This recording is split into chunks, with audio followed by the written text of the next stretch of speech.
Hey, everybody. Thanks for joining us today on our office hours, DynamoDB office hours. My name is Rick Houlihan. It's been a while. I'm glad to be back on air. I've been on vacation, getting ready for reInvent. Lots of things happening. I've got a really cool session today. We're going to be talking to Rafal Walensky from the Dynobase team. He's going to be introducing us to the new single table modeler functionality that's coming up in Dynobase. And I'm going to go ahead and bring Rafal on here to join us. Welcome. Thanks for joining us, Rafal. This is really cool. Glad to have you on the show. We've been talking for a while, and now you've got something to show us. Yeah. Hi, everyone. Thanks for having me. So recently we introduced a single table designer into Dynobase, the best tool to interact with DynamoDB, and we will showcase it. We will play with it for a while. Awesome. Let's talk a little bit about Dynobase. I mean, some of our users are familiar with the tool, others aren't. I mean, I love the tool. It's a great tool for managing DynamoDB resources. Why don't you give us a little overview of Dynobase in general before we dive into the modeler, and let us know, what is this tool? Why should people be looking at it? Yeah, sure. So idea for Dynobase, it first came to my head something like 2.5 years ago when I was working on an AWS project, and that was fully serverless project, working with DynamoDB, working with Lambda. That project was multi-region and multi-account, so I had to jump consistently between regions, profiles, and in AWS console, you can have only one region and profile open at a time. So I found myself juggling Chrome windows all the time, and I was simply frustrated from that experience. I decided to, hey, maybe that shouldn't be too hard to, take an Electron starter, plug an DynamoDB SDK, add some React components on top of it, and create a, probably better way to interact with the data.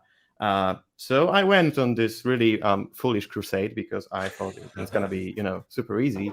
And it turned out that this is really, really, really hard. And, Lots of things to worry about, right? Exactly. Like the amount of complexity, it's growing exponentially each time you add new feature, and each time you introduce a new bug, another bug. So we started with Dynobase focused on data exploration and data modification, and after we've added all the features regarding history, bookmarking, code generation, a better way to browse what you have in your table, how to import like JSON files or CSV files into your table.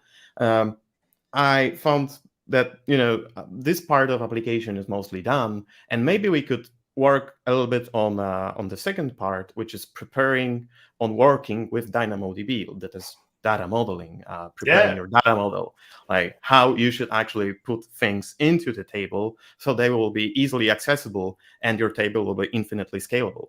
Awesome. So we've got the modeler up here, but again, we just talked a lot about a bunch of functionality. Why don't we go through a quick overview so people can see, how do you manage resources with Dynobase?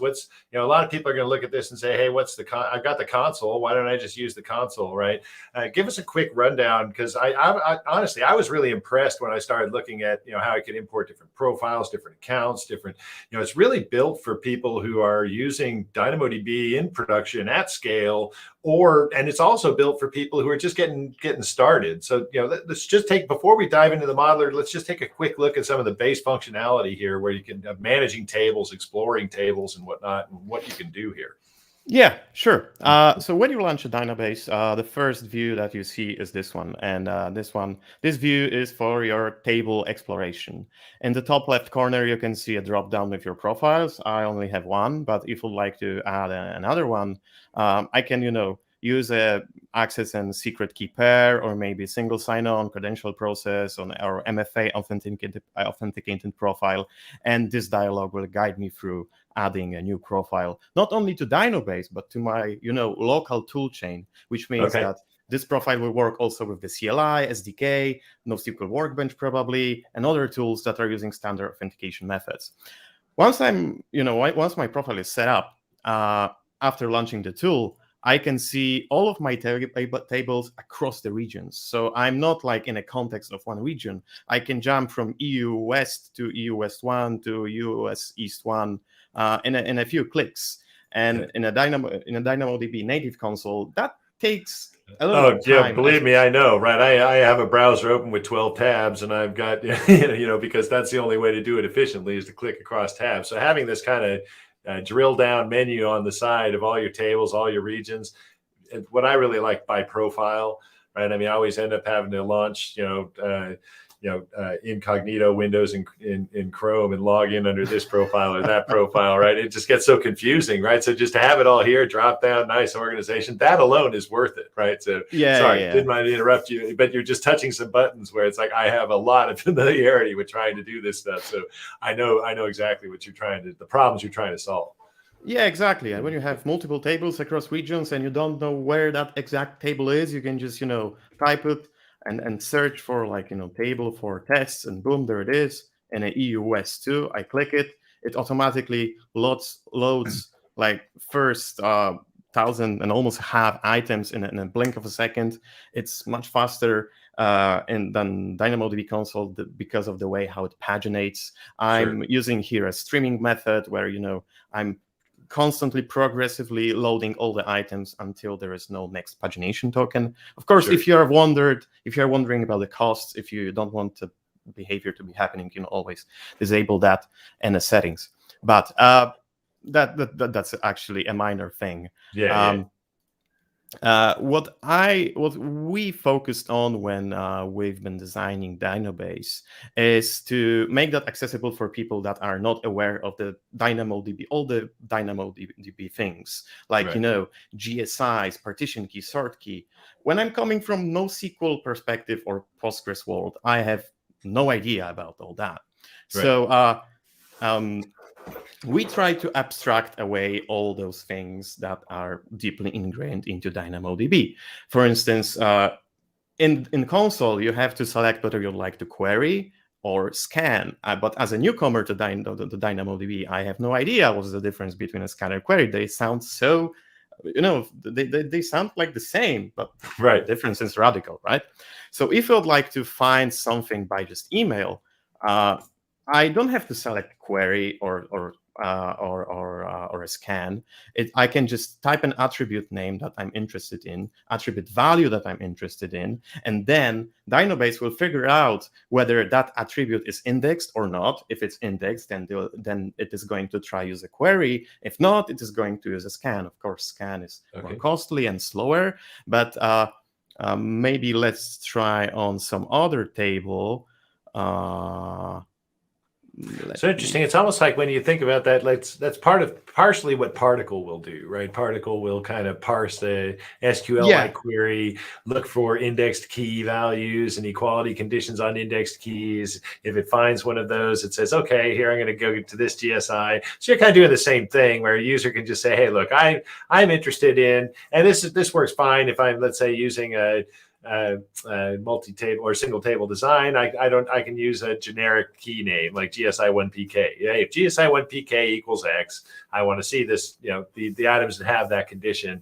And you're going to say, I know that GSI1PK is indexed, so I'm going to go ahead and go get it, right, from the index, not the table, right? Since I know it's almost like you're kind of being the missing query planner, right, so to speak, for DynamoDB. Exactly. Of course, you can add all those filters, apply all those conditions, and all that. And you just give them a set of attributes, a set of conditions, and from that you can determine whether I can query the table, I query a GSI, I scan the table, or it's exactly. If you feel like you're a hacker, you can write a code. We wanted to blend the world of coding and UI. So if you like, writing all the JSON or parameters by hand, you can do it. But then we can present them in this nice way, which is so much better for selecting data, slicing and dicing it, and filtering and sorting and all that. Got it. So I'm seeing the SQL button there. What's that? It's actually PartiQL, right? But okay, SQL, there we go. Nice. It sounds so familiar to all the people. Once again, we wanted to be DynamoDB to be more approachable to absolutely developers. Yeah, this is great. Yeah, and after you've created your query, you can, of course, like make it as a favorite. Then you can, after you've saved your query, you can go back to it. That feature was, missing from the DynamoDB console for such a long time. Yes, so that was like one of the first things that I've implemented. When you have your results, you can also pop up a terminal, which is like I would say a pipe function. You can get the results and then filter them or map them or reduce them through this small JavaScript powered, thing. Interesting. To make some a little bit more sophisticated things that DynamoDB console does not let you do. And a feature that was also super heavily requested by newcomers is the ability to generate code.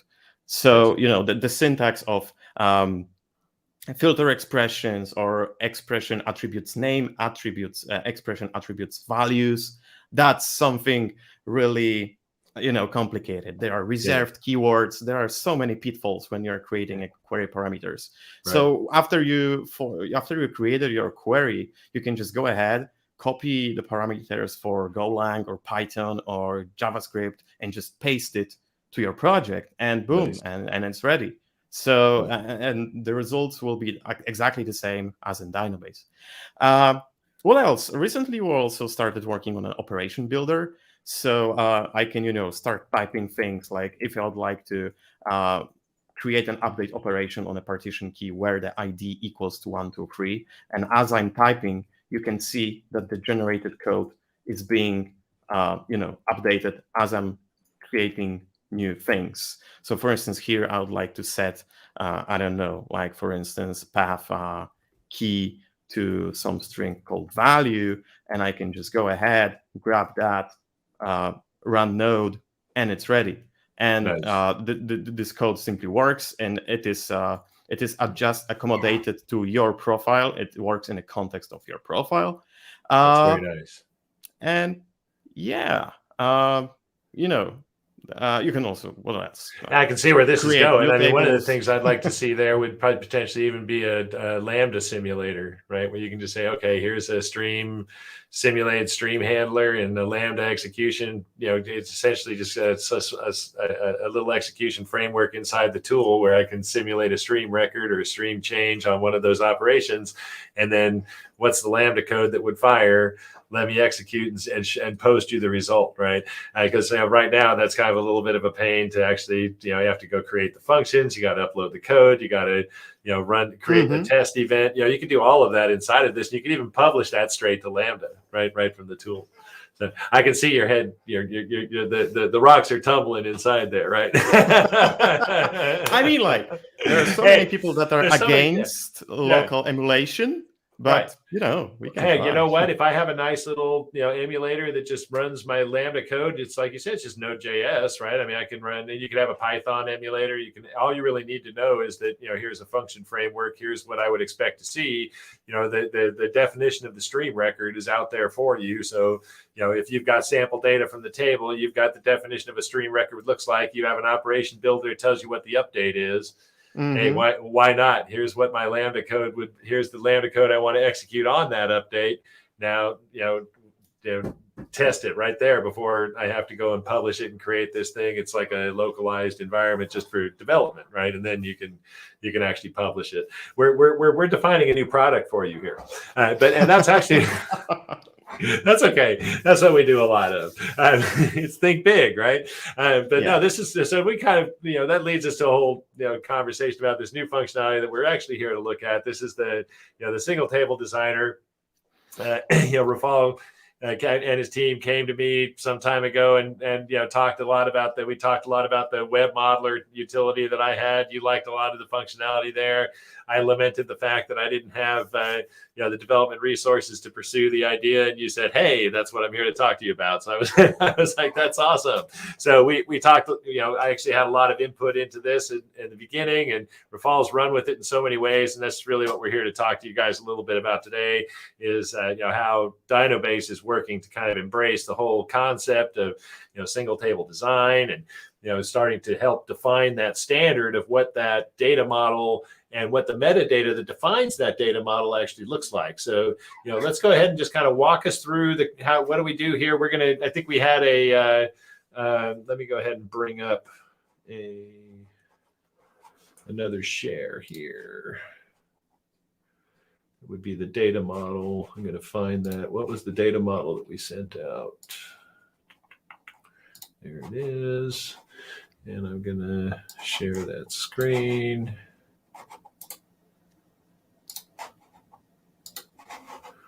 Maybe 1 second. Let's see, where's StreamYard? There we go. Share screen, share window, share this.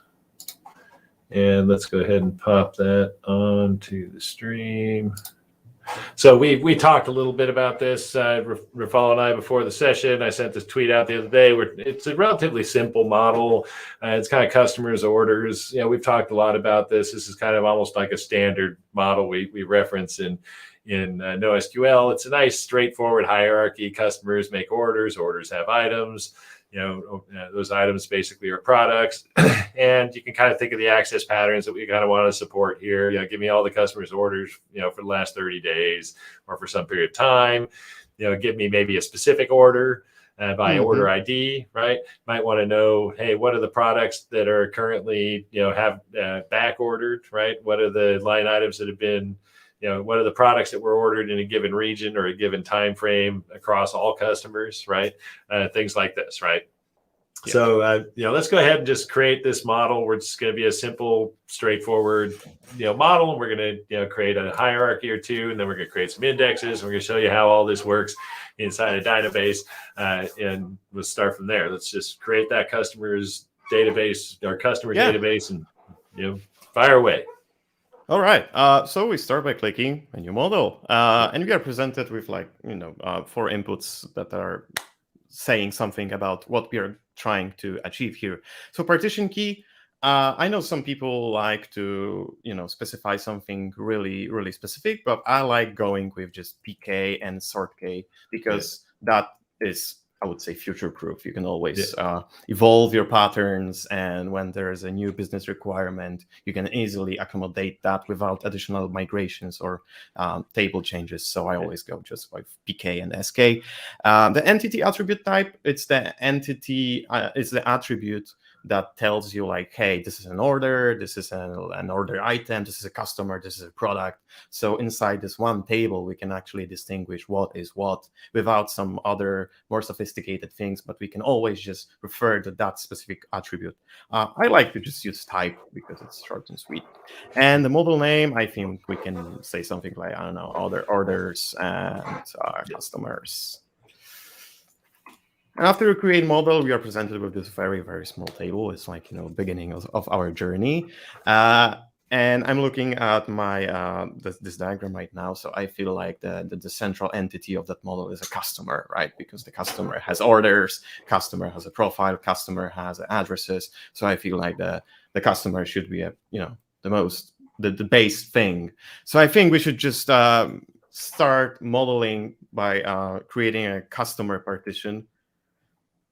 And let's say customer, I like to prefix PK with some constant value, then hash, and then the ID of the actual customer. So for now, maybe let's start with just customer 1. For the SK, let's start with just I would say the profile of the actual customer. So we can put hash or A. It doesn't actually matter because for each partition, there's going to be only one item of the type, and the type of that is, of course, customer. Now, customer has a few attributes like the customer ID, name, address, phone number. So let's start adding some attributes like email, like phone number, like customer ID. What else? Name, of course, name. So maybe name, Rafal, customer ID 1, phone number 123.123.123, and email rafal@dynabase.dev. So we have our first item in our model. what we can do is right now we see that this. Sorry. We only have a customer, so right now we can also add add orders. And some orders. Orders. Yeah, exactly. Okay. Yeah. So we need to add a second item into the same partition because we would like to store all the relevant items in the same partition of the customer. So I'm going to click this small plus sign, which is going to add a row in partition customer 1. For the SK, I think we will go with the date, then hash, and then order number. What do you think? I think date and date, hash, order number is perfect because if the customer makes multiple orders at the same time, we need to have them unique. So let's demonstrate the value templates here, right? Let's see what happens when we maybe let's at the beginning let's try creating something hard coded and then. Sure. Absolutely. Let's showcase the referential integrity and how this tool makes it a little bit more smarter. So let's showcase generate value.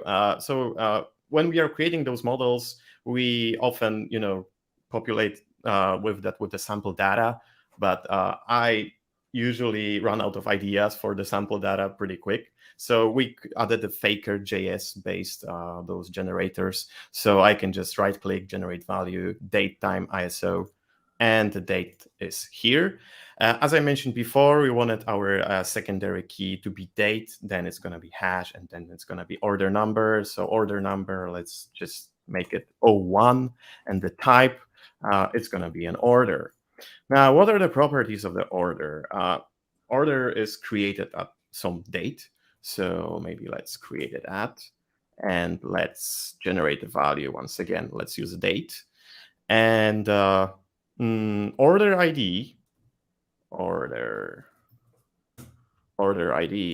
maybe like 01. Now, what we are seeing here is that SK should be is a computed attribute that is computed from created at and order ID. But right now you can see that the dates, for instance, are not in sync because I created them in a different time. We wanted the created at and SK and also this 01 with this 01 to be always in sync. We don't want to type this value twice. So what we would like to, what we can do here is to use this templating feature, which allows us to refer to other attributes. So the SK should be composed of created at and order ID. So here I'm adding created at, and after hash, I'm adding order ID. And SK, in fact, has been created from those two attributes. And whenever I, for instance, change order ID to 02, that 02 update is going to be automatically populated into the SK. So I'm 100% sure when I'm updating my attributes, the key is also going to reflect those attributes updates. So what else do we have in order? Maybe something like status, for instance, shipped, and I don't know, total value, for instance. And let's make it 1, 2, 3, 4.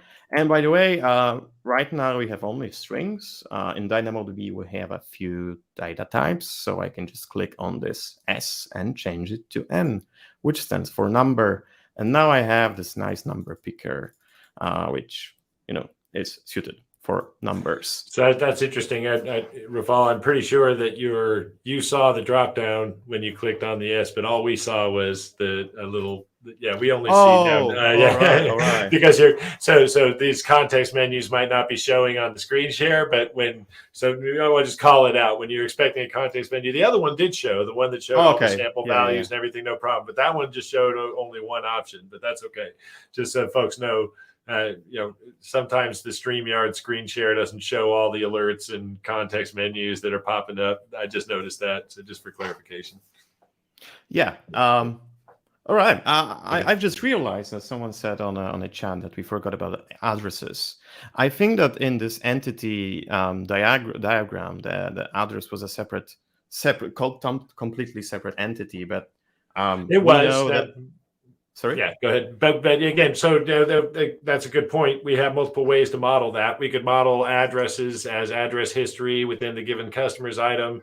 We might add index address as an individual line item in the customer's partition.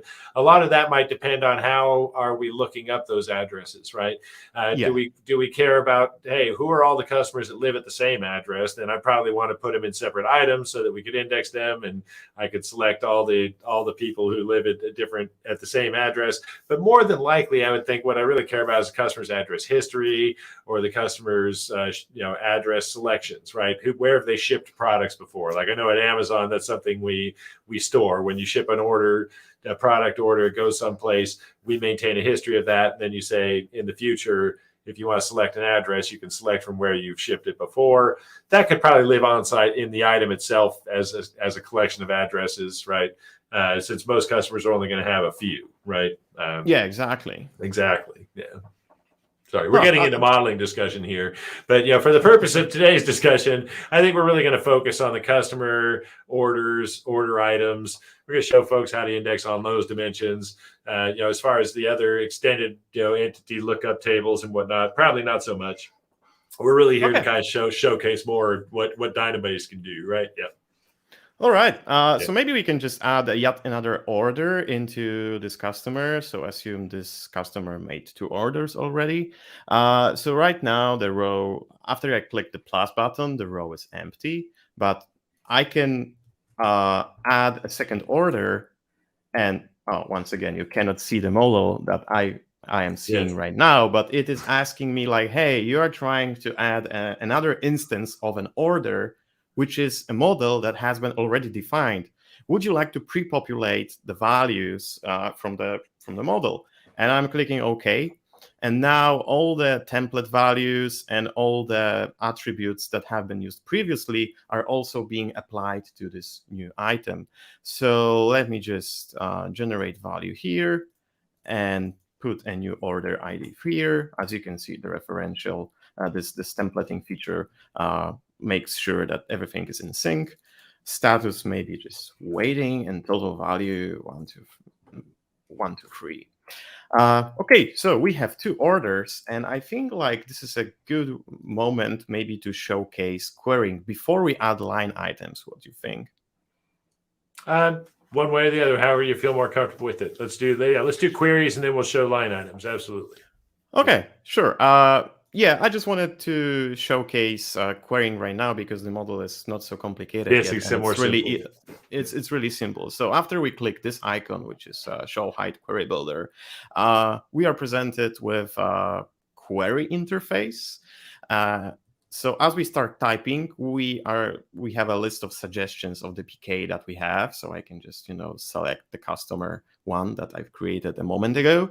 For the SK, I want to use begins with operator, and this is a simulation of the query that I would run against the DynamoDB, but this is me querying the actual model.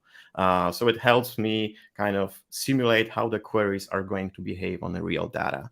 So here, if I'm going to run a query on a customer one with begins with that is empty, it is going to bring back return the whole. Exactly. But if I'm going to specify the SK value as an A, it is only going to return that one value.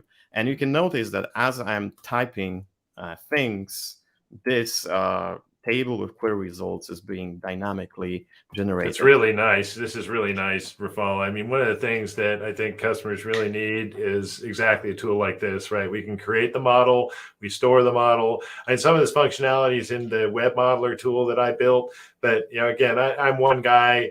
I have a real job on the side too. Rafal's also has a real job, but he focuses a lot more of his time on here. And you know what? He's a much better coder than me, honestly. And honestly, this tool is great. I mean, right now, what we're seeing right now is a beta tool that has some usability issues that are going to be wrapped up before we get into production. But still, it's so much more polished than the tool that I have up online, and so much more functionality. This is one of the most critical areas of being able to build my model and then craft my query conditions and understand exactly what the item collections look like when I execute those queries. And being able to do this without having to create a real table, push real data, run real queries, right? It means that I can have a developer use Dynabase to build and develop a single table model, design, execute the queries, and even generate the code to run those queries, right? And they can do it all without even having an AWS account, right? They can do all of this and have some,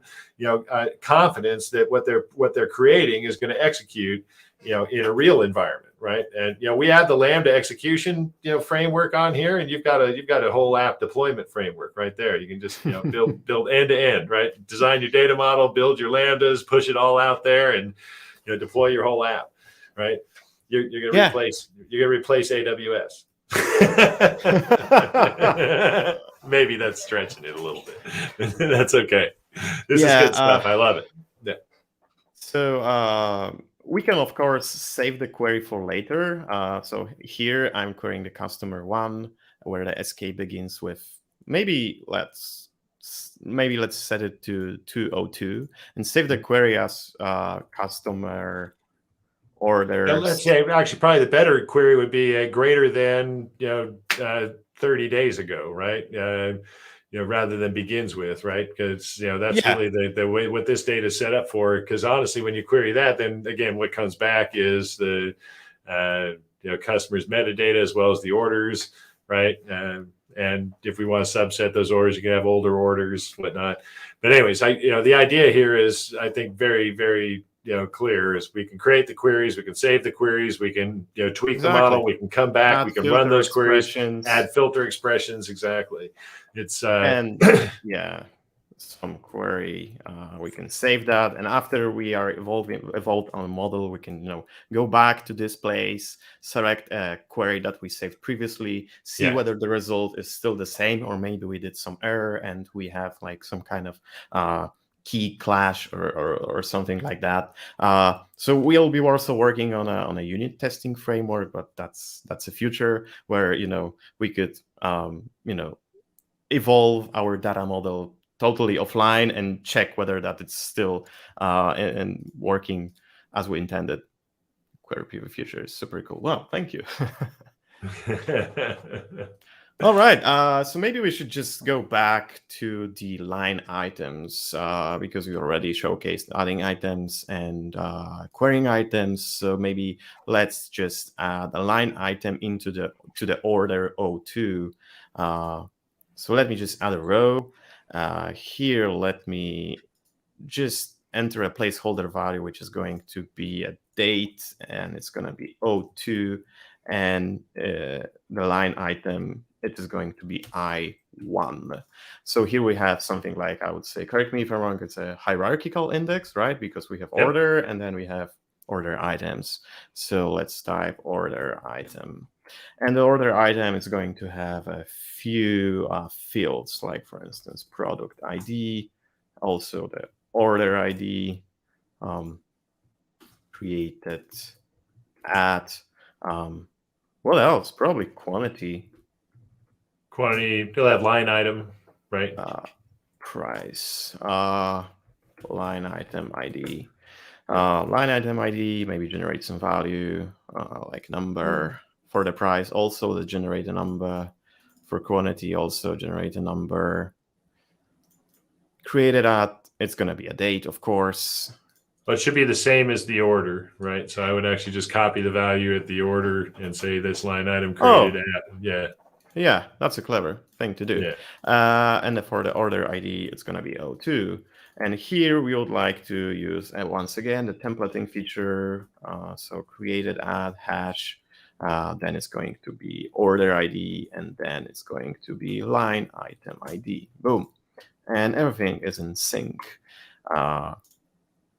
So maybe let's go ahead and add yet another order item.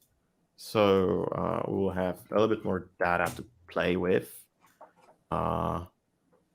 Here, let's copy that one. Product ID, order ID O2, created at price. So number, line item ID, one. Okay, so we have some data in the table, and but we've been from the very beginning, we've been working only using the attributes view. The attributes view is very similar to your tool, Rick, right? Because if you ever attended the office hours before, Rick has been using his web tool to model all the models. But when I came into the DynamoDB world, I was using relational databases, and the relational databases are often presented in a table. So we also have a table view, and that might be a little bit more similar to you. I think it really depends on the model, because if you have a variety of entities that don't share the same attributes, when it gets really sparse, these big. That's right. That's what happens, right? The wide table views are great until you get lots of entities, sparsely populated attributes, and all of a sudden the data table looks like a lot of white space, right? And you can kind of almost see that happening here. I like the attribute view myself, because then it gives you a good line of what each item is. But some people's brains just don't work like that, right? Like you said, some people like this table view, but the other option that you have, which I've started to grow fond of as well, is the JSON view, which is like, okay, well, this is great. This is nice and compact. Here's each line. They've got all their values and whatnot broken into JSON. And the thing that I love about this tool is it gives you those choices, right? It's like I can flip from mode to mode to mode, depending on what makes sense, depending on the model that I'm using. If I have a homogeneous table, using table view looks great because it's nice and compact. And but if I have, like you said, lots of entities, sparsely populated attributes, the table view starts to look like a lot of white space. Attribute view might look better. If I have a large number of attributes that I'm not necessarily interested in indexing, but I use for like filter conditions on my queries, this JSON view is great because it cuts off and allows me to drill in on each individual item if I need to, right? So all three views give you support a variety of different use cases that fit depending on the model that you're looking at. And I think in working with you on this tool, that's what became apparent to me, is like I always default to that attribute view, but it's not always the best fit. It really isn't. Again, when you have a homogeneous table with densely populated attributes, the table view works better, than the attribute view, because it's a lot less wasted space. And again, there's a fit for the JSON view. So I think you told me the other day you had the epiphany on how to present all three, and I was like, oh, that's beautiful. And then you showed me the little video. I'm like, this is it. This is the way we want to do it. So I really like having the options here. I think it kind of fits everybody's style, so to speak, depending on how you want to look at your data. Yeah, exactly. And if you remember at the very beginning of the stream, I mentioned that we also present the way to code your parameters. So similarly here, if you don't like, clicking cells and rows and columns, you can just go to the JSON view, click on a row that you'd like to edit, and you are presented with this view where you can just, code JSON on your own. And so this is probably for keyboard-heavy users. And this editor is also a little bit, I would say, smart, because, for instance, if you'd like to save something that is not a JSON, it is not going to let you to. If you're going to create something that, maybe is a JSON, but it isn't a DynamoDB JSON, because DynamoDB JSONs are a little bit different. Yes, got its annotations. Yes, exactly. You need to, specify that this is a string or maybe a number. But if I'm going to use some kind of unknown attribute like K, it says this attribute is simply not supported. So that's it. All right, and there's also models view. Yeah, so for folks who are familiar with the Workbench, this is like the facets view, right? Where here's all the items on the table broken down by their entity type, right? Yeah, exactly.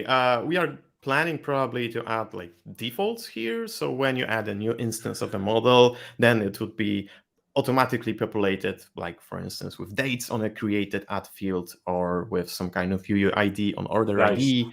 But there is still a long road to go. All right. Maybe you should add another partition for the second customer. So then we could add an indexes and see how the GSIs are working, how we can view up the table from the perspective of other index and things like that. Okay. Perfect. Let's do it. All right. So let's add a second partition. Let's call it a customer, maybe customer 2. Once again, A. Here I'm going to type customer. Once again, you cannot see that model, but it says if you'd like to pre-populate. All right.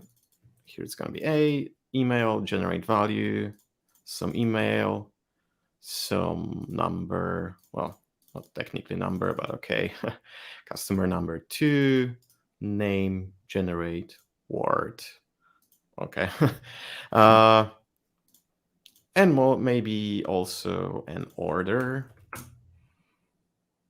So now we have also an order ID, maybe like 05, status, shipped, total value, and maybe just one line item for this order. So let me type order item, boom, product ID, 123, order ID, 05, created app, some date, quantity 1, price 20, line item ID, maybe just 100. Okay, so we have 2 partitions. In each partition, have a customer, order, and line item. So what we should do next? What do you think? Let's say I want to get all the orders that are shipped in the last 30 days. Orders shipped in the last 30 days. Okay, so I think we can create a sparse index that is just going to take orders into account. What do you think? Sure, absolutely. All right. So maybe I like the redundancy. I know that I can just create an index on the created at or on status or on SK, but I like to have a duplicated attributes because why not? It's super cheap.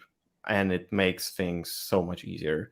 It's cheap, and it means that we can add more than one item type to this index, right? Because if I index on shipped as a partition key or status as a partition key, and created at, and I might actually want a ship date, right? We might want to actually add a ship date attribute because it might be different than created. But we'll assume for this today that created is also shipped. But the idea of using generic keys, GSI1PK, GSI1SK, gives us the ability to overload the index, so to speak, be able to put different types of items, support different types of access patterns. And I like to do this. I think that we're starting to see a lot of the libraries out there starting to do exactly what you're doing here, create these index keys, populate them with value templates or key functions, and kind of save the object with these computed keys, but store those top level attributes, right? Because like you said, it's really cheap. Store the top level attribute, pack the tuple, so to speak, into the keys when you save it, and just don't treat those as values that you're going to use in your application. Use the actual attribute values. Yeah. So let me just add this GSI1SK to the second order. So actually, I think I would probably partition these on state, right? I would say status. Put a value template in the GSI1PK and call it that should be status, not PK. On PK status, okay. Yeah.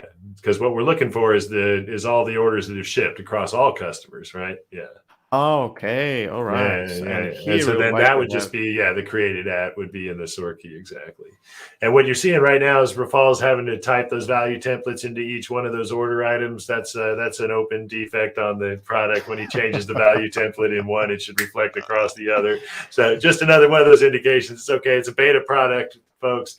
Right now, the modelers, but it's coming along. I expect we're going to be GA on this shortly, but there's going to be there's going to be some bugs like that. I do encourage everybody who can get up there, download this thing, use it. Let us know what are the problems you're running into, because we want to get this thing turned over as soon as possible to GA. Yeah, exactly. The more feedback, the better.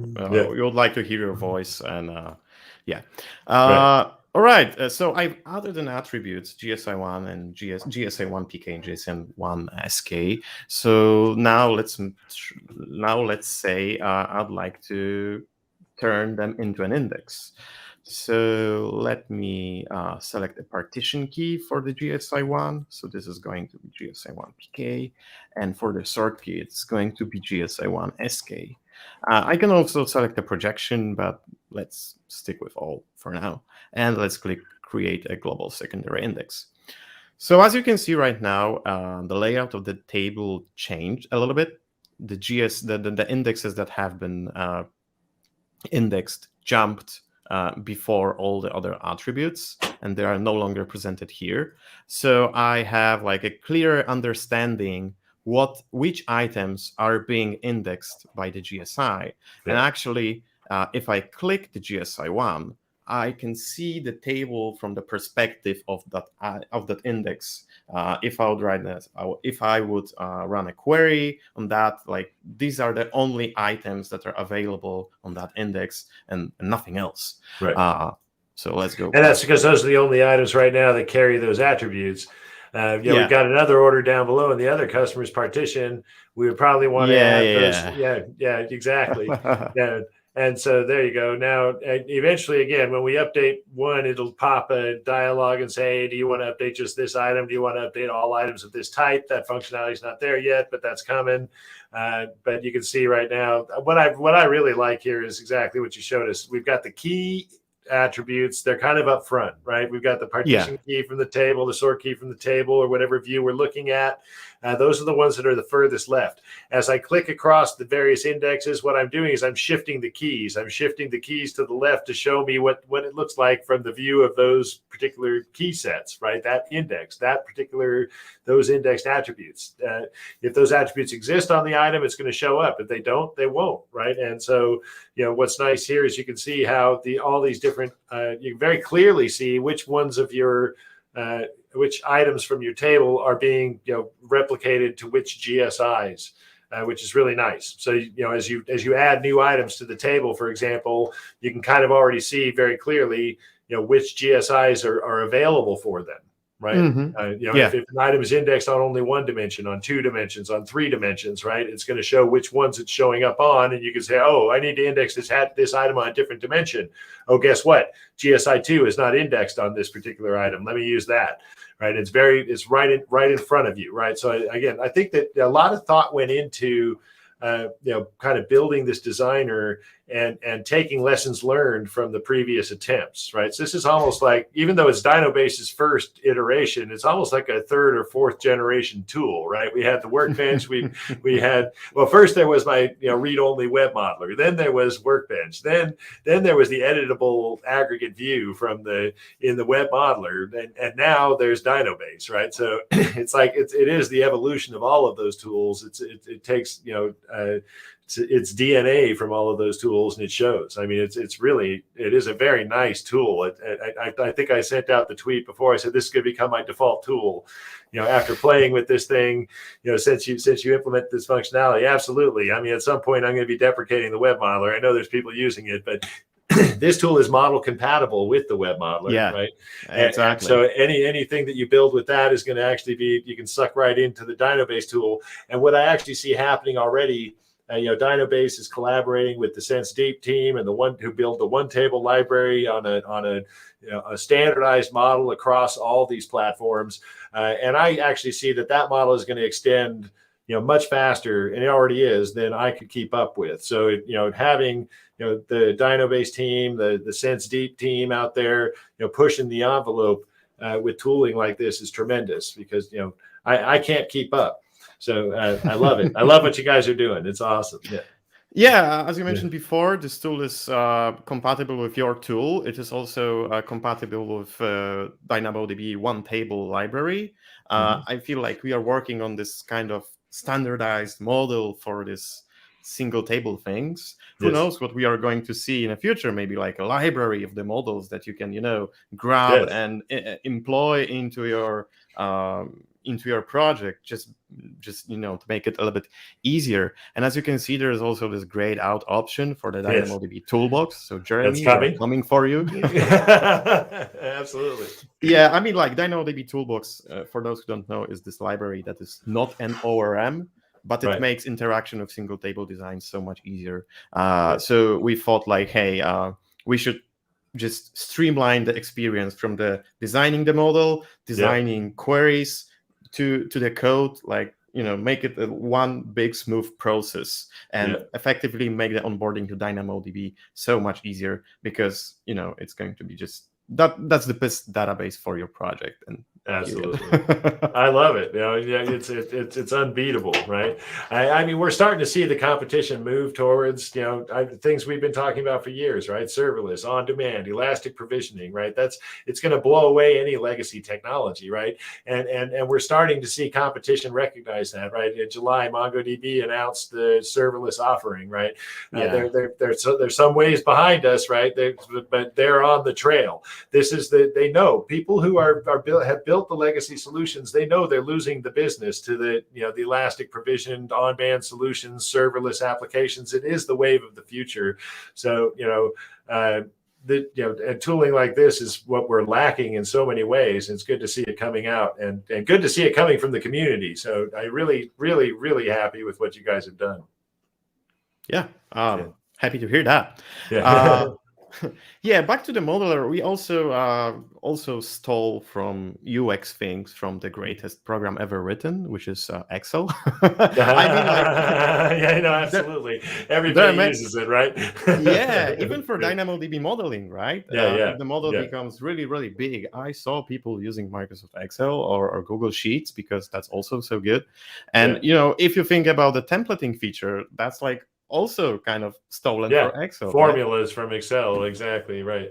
Another thing that I also employed from that tool is ability to hide some columns, because, for instance, right now, let's assume I would like to make some tweaks to customer, but I'm totally not interested in a GSI one. It's just taking space. I would like to have more real estate just for customers. So I can click this, which will hide non-currently selected index attributes. And it is going to temporarily hide all the other GSIs, so I can focus on the things that I'm working on right now. Also, in a table view, as we also mentioned, it can become really, really wide and clunky to work with. So I can click this icon and filter some attributes I'm not interested in, and only focus on those that I would like to work with. Very nice. Let me go to this view. Okay. What else? I feel like the streamlining the process is really a big thing, because here we are creating a model, but model is like only this conceptual thing. We have to create a library. So right now you can export it to, for instance, one table, but we'll also work on code generation. So if you give us your access patterns, we can generate query parameters for you. But also what we can already do for you right now is that you specify the PK, the SK, the GSIs. So actually that's a table structure. And with this icon, which says deploy to AWS, it brings us right to the create table view. So I can just type a new table view, like office hours table. And as you can see, once again, as I'm typing this, the CloudFormation definition of DynamoDB is changing as I'm typing. And I have already all the fields populated with the values that I've used while I was designing building the modeler. That's nice. Exactly. Yes. So this is I really can just cool. click I don't think. I can just click and create a table inside Dynabase. But if I don't trust Dynabase, or if I'm using infrastructure as a code, and you should be using infrastructure as a code, you can just grab this whole definition and paste to your CloudFormation or CPK or whatever, and you can use Dynabase as a tool to empower your regular workflow and empower your coding. Yeah, it doesn't have to directly interact with the console. You can, I love this. So this is where, because in enterprise environments, getting a tool like this, access to the actual production account, good luck. But having a tool that generates the code that deploys things into the production account, well, heck, I'm going to have to write that one way or the other, right? So this is real big value for customers to get this type of functionality. Absolutely. So you're getting some nice feedback from some of our specialists that are watching the tool right now. This is Rob McCauley. He's on, one of my peers on the specialist team. He's pretty impressed with what you're doing here. Lots of nice comments. Right. Thank you. This is a real nice, and this is exactly what I took away from this exercise, right? I mean, Rafal was really interested in working with me on this tool and brought a lot of his own experience in working with DynamoDB. And it shows not just in the core functionality of the kind of just managing the tables and whatnot, but now in actually designing the schema, designing the model. This is the one of the best, if not the best, modeling tool on the market right now, as far as I'm concerned, for NoSQL, for DynamoDB, and I can't wait for the GA. To get all these little wrinkles put out of it, and that's coming. I mean, at the pace that you guys are going, it's impressive. We first started talking about this, I think, just a couple months ago, right? Yeah. So to see where it is now, from just basically a glimmer in your eye, so to speak, it's really, really great. I love it. It's fantastic. That's good to hear. Yeah. Awesome. So we're running up to the top of the hour here. I think if we got any final questions from the audience, give you guys a minute or two to pop up. But I think that we kind of accomplished what we wanted to see today. A nice overview of Dynabase. Again, this is the full featured tool for managing your DynamoDB deployments in AWS, not only for your existing tables, and data that you have in production now, but going forward with designing your schema and your models. Very powerful tool. I can't wait to use this more and I'm going to, again, this is going to be my default tool going forward. So people, tuned into my office hour sessions are going to get a lot of this. And you're going to get a lot of feedback from me, which is, I think, what I'm looking for. So that's awesome. All right. Thanks, everybody. I think, we got a quick question here. I don't know if we can really answer this. How did you write a query to get the most recent order before a specific date? So we've got date ordered, order items by date in the partition by customer. So really what you're looking for is give me everything that has a date that's less than X, right? So if it's less than 2021, 11/01 gives me everything before, that date. I can get it between 2011, 2021-1101 and 2021-1001. They give me for that previous month, right? So that's basically how we'd write that query. Sorry for cutting you. I think for the quick answer, but that's what I got. If you have anything more than that you need to know, fire away on Twitter and I'll try and get to you. Thank you so much, Rafal, for showing up today. I really appreciate your time, and wonderful tool. Hopefully folks get a lot out of it like I did, and we'll see you again, I'm sure, sometime in the future. Yeah, looking forward to it. Thank you. Good. Thanks for having me. All right. Bye. Thanks, everybody. Talk to you later. Bye.